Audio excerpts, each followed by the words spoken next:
O exame de ultrassom é uma modalidade de diagnóstico por imagem, sendo amplamente utilizado em serviços médicos e médico-veterinários atualmente.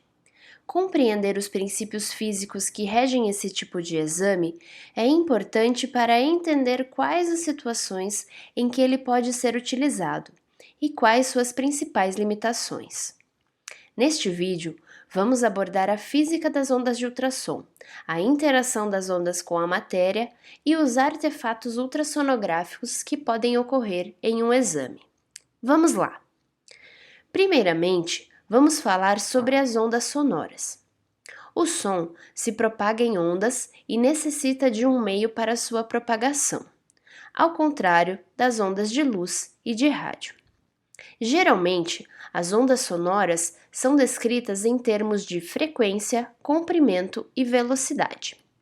A frequência é o número de vezes que a onda se repete a cada segundo e é expressa em Hz, onde 1 Hz equivale a 1 ciclo por segundo. A frequência sonora audível para os seres humanos está entre 20 e 20 mil Hz. Frequências acima de 20 mil Hz são consideradas ultrassom. O comprimento de onda é a distância que a onda percorre em um ciclo. A velocidade é a taxa na qual o som se propaga por um meio acústico, e ela se correlaciona com a frequência e o comprimento de onda de acordo com a equação. Velocidade igual frequência vezes comprimento de onda.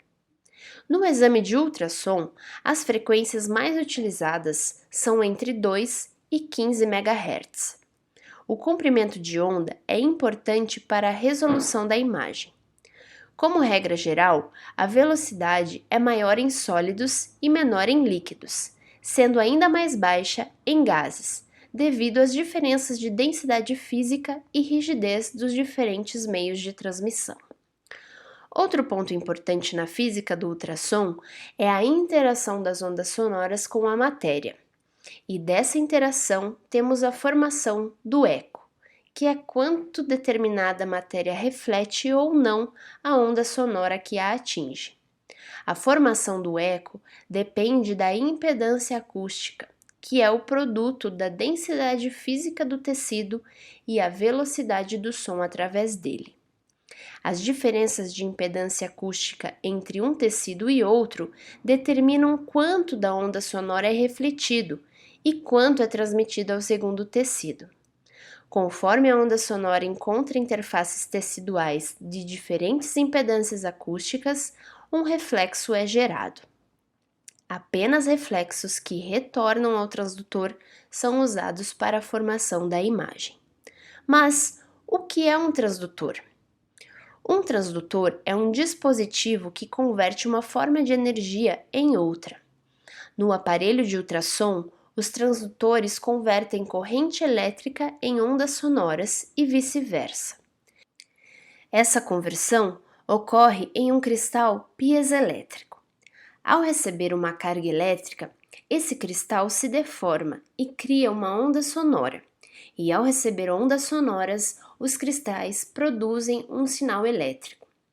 O aparelho envia alguns ciclos de ondas sonoras para o tecido e passa o resto do tempo recebendo os ecos que retornam. Os sinais elétricos gerados pelos ecos que retornam são amplificados, formando a imagem final. O período transcorrido desde o envio até o recebimento está diretamente relacionado com a distância percorrida pela onda sonora.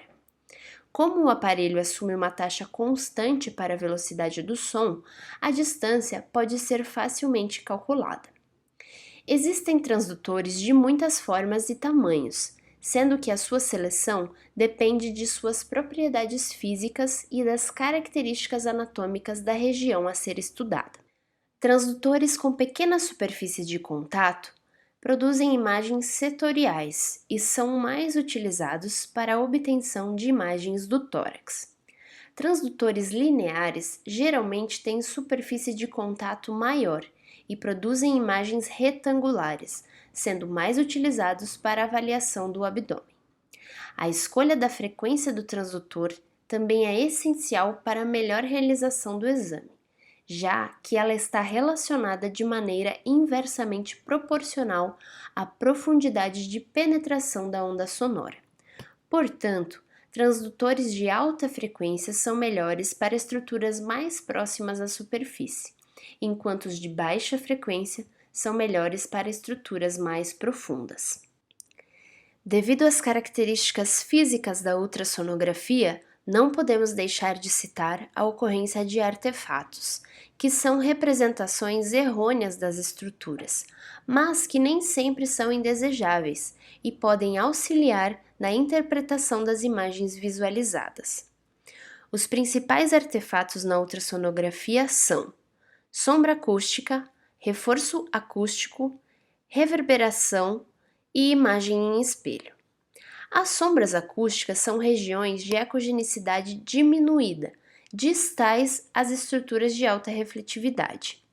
Ocorrem naturalmente em interfaces tecido mole, osso e tecido mole, gás. Em situações patológicas, podem ser visualizadas na presença de cálculos renais, vesicais ou biliares. O reforço acústico é uma região de maior ecogenicidade localizada além de estruturas de baixa atenuação. Ocorrem normalmente distais à vesícula biliar e à bexiga urinária. A reverberação ocorre quando as ondas sonoras refletem várias vezes entre dois refletores fortes, resultando em focos hiperecogênicos regularmente espaçados. Um dos tipos de artefato de reverberação é a cauda de cometa, que geralmente aparece pela frente e atrás de uma bolha de gás ou de um pequeno objeto metálico, e é visualizada como bandas finas e hiperecogênicas em formato cônico triangular. As imagens em espelho ocorrem como a duplicação de uma estrutura normal no lado oposto de um forte refletor.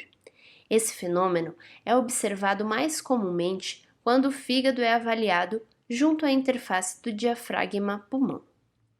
Para finalizar, vamos falar sobre as vantagens e desvantagens da ultrassonografia. Dentre as vantagens, é considerado um exame seguro e indolor, que não emite radiação ionizante. Fornece imagem em tempo real e os aparelhos podem ser portáteis. Além disso, são exames de baixo custo se comparados às técnicas de tomografia e ressonância. As desvantagens incluem principalmente a interposição de estruturas ósseas ou gás, o que pode dificultar a visualização de algumas estruturas e a interpretação da imagem, limitando o diagnóstico em algumas situações. É importante sempre lembrar que esse método diagnóstico é dependente do conhecimento prévio do usuário na realização do exame e da interação entre o ultrassonografista, o paciente e o aparelho. Por isso, a compreensão da física do ultrassom é tão importante para quem utiliza essa técnica em seu dia a dia. E essa foi a aula de hoje. Até mais!